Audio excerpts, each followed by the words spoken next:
this is where William spent the latter part of his life. Now, William actually died on his birthday. It was the 23rd of April, 1616, and he was 52 years of age. It's generally, well, he wasn't on too bad an age, not too bad an age, was it? It's generally believed that he died of a fever made worse by too much drink.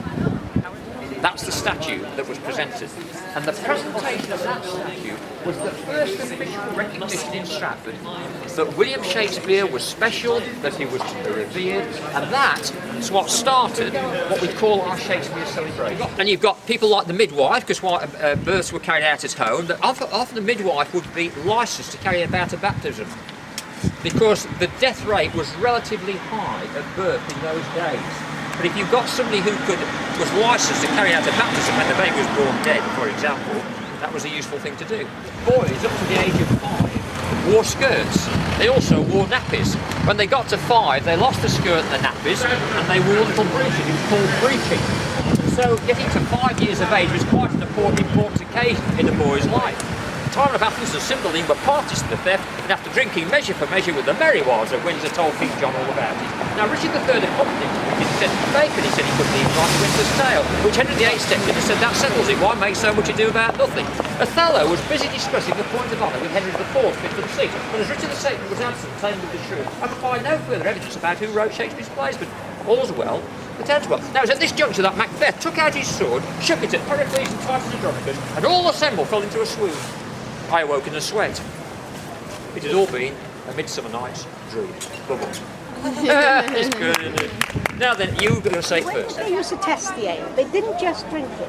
They also had to sit in it. The ale was poured onto a bench or a stool. The ale tester carried his little stool or his bench around with him, poured the ale onto it, and sat in it in leather trousers.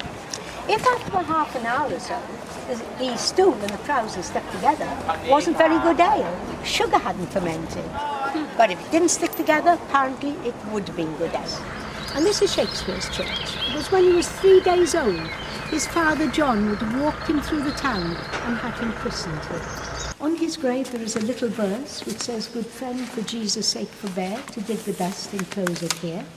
Blessed be the man who spares these stones, cursed be he who moves my bones." See how many of these you recognise.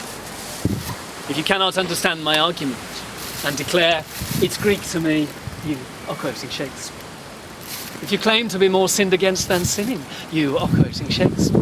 If you act more in sorrow than in anger, if your wish is father to the thought, if your lost property has vanished into thin air, you are quoting Shakespeare. If you lie low till the crack of doom because you suspect foul play, if you have your teeth set on it at one fell swoop without rhyme or reason, then it's all one to me, for you are quoting Shakespeare. Bernard Levy. Thank you. Thank you.